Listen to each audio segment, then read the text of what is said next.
Hello मेरे दोस्तों, कैसे हैं आप लोग। मेरी उम्मीद और मेरा विश्वास आपके साथ सब कुछ अच्छा और बेहतर होगा। आज मैं बताता हूं कि भाई टिकट कब बुक करानी है, वीजा आएगा उससे पहले, उसके बाद मेडिकल कब कराना है उससे पहले कराना है, उसके बाद क्या क्या एक राइट प्रोसीजर होता है, पूरा बताने वाला हूं। ये वीडियो स्टूडेंट्स के लिए भी और वर्क परमिट वालों के लिए भी है। तो मेरी आपसे छोटी सी रिक्वेस्ट है, अगर आप चैनल पर पहली बार आए हो, पहली बार देख रहे हो या यूट्यूब की रिकमेंडेशन से आपने ये चैनल देखा है, प्लीज लाइक शेयर सब्सक्राइब। यहाँ पर सिंगापुर से रिलेटेड, आपको जॉब से रिलेटेड, मलेशिया जाना चाहते हो, पोलैंड जाना चाहते हो, एजेंसी की डिटेल मेरे चैनल पर जाके दो। दुबई कतार की जॉब एजेंसी, अभी न्यूजीलैंड की भी जॉब निकली थी, तो वहां से आप अगर एजेंसीज की डिटेल देखना चाहते हो मेरे चैनल को जाके देख लो। मैंने एक नया चैनल बनाया है, आर आर इन्वेस्टिंग एकेडमी, इधर स्क्रीनशॉट पर आ रहा है। इस चैनल का जो लिंक है वीडियो के डिस्क्रिप्शन में। चैनल का जो लिंक का मकसद है कि भाई आपको 50,000 रुपए की पैसे मिलेंगे, कल को जॉब हो या ना हो, हमारी इन्वेस्टमेंट और बिजनेस आइडिया की वजह से हम 1 लाख रुपए तक कमा सके। तो आप उस चैनल को जाके जरूर जुड़े। बहुत बहुत अच्छा चैनल है। ऐसा चैनल आपने इन फ्यूचर में बहुत सारे ऐसे बिजनेस आइडियाज, बहुत सारे इन्वेस्टमेंट ऑप्शंस आपके आने वाले हैं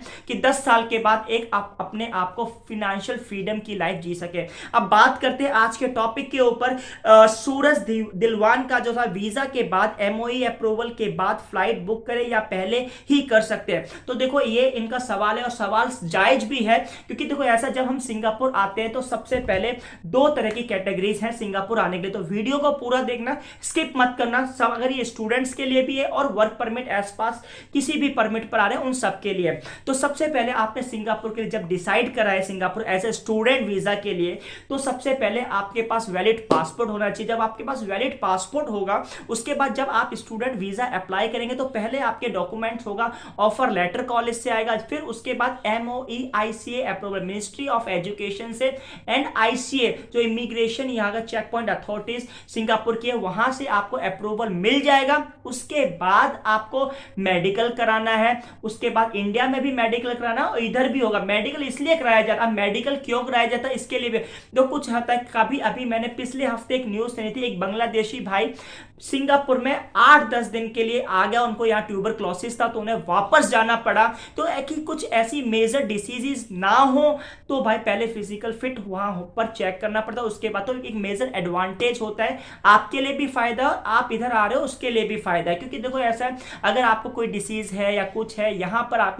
हॉस्पिटल एक्सपेंसेस बहुत ज्यादा है, तो मेडिकल उधर एक तरह से जनरल नॉर्मल होना चाहिए, लेकिन सिंगापुर का जो मेडिकल होता है वो वैलिड होता है। तो आपको आईसी अप्रूवल आ जाएगा, ऑफर लेटर है, आपने कॉलेज की फीस भर दी, ट्यूशन फीस जिसे बोलते हैं, आपके पास वैक्सीनेशन सर्टिफिकेट है, आप उसके बाद फ्लाइट टिकट कराएंगे। उसके बाद फ्लाइट टिकट हो जाएगी, 3 दिन पहले आप एसजी अराइवल का फॉर्म भरेंगे और आप सिंगापुर आ जाएंगे। आई होप सो समझ में आ गया। इसी तरह से वर्क परमिट एस पास का जब से ही आपका पहले तो ऑफर लेटर आएगा, उसके बाद आपका application MOM ministry of man power, जो यहाँ की गवर्नमेंट ऑर्गेनाइजेशन है जो आपको वर्क परमिट एस पास, एम्प्लॉयमेंट पास यानी वर्क से रिलेटेड परमिट इशू करती है।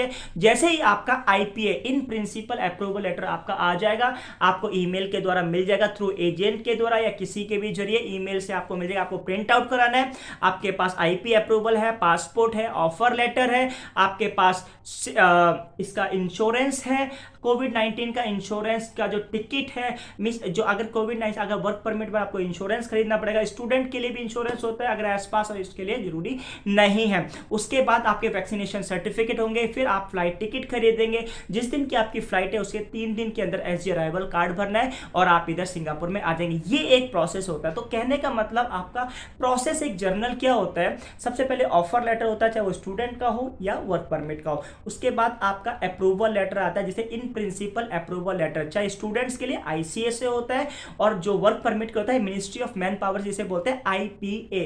देखो ministry of manpower MOM बोलते हैं, IPA in principle approval letter. अगर स्टूडेंट है तो MOE ministry of education, and ICA ICA होता है। तो ये 2 चीजें होती है। तो अगर स्टूडेंट्स पर आ रहे हो तो आपको आईसीए से अप्रूवल मिलेगा, अगर आप वर्क परमिट और एस पास कर रहे हो तो एमओएम आईपी आपको मिलेगा। उसके बाद आपके पास वैक्सीन सर्टिफिकेट होने चाहिए, उसके पास आप फ्लाइट टिकट करा सकते हैं, उसके बाद आप मेडिकल उधर होगा, मेडिकल उसके बाद इधर होगा, इधर होने के बाद आपको स्टूडेंट पास मिलेगा अगर स्टूडेंट पास के लिए हो, और अगर आप वर्क परमिट के लिए तो वर्क परमिट मिलेगा। एसजी अराइवल 3 दिन पहले फ्लाइट टिकट आपको करानी पड़ेगी। ये एक प्रोसेस होता है। आई होप आपको वीडियो समझ में आ गई। अगर वीडियो अच्छी लगे तो like share subscribe. Thank you for watching this video.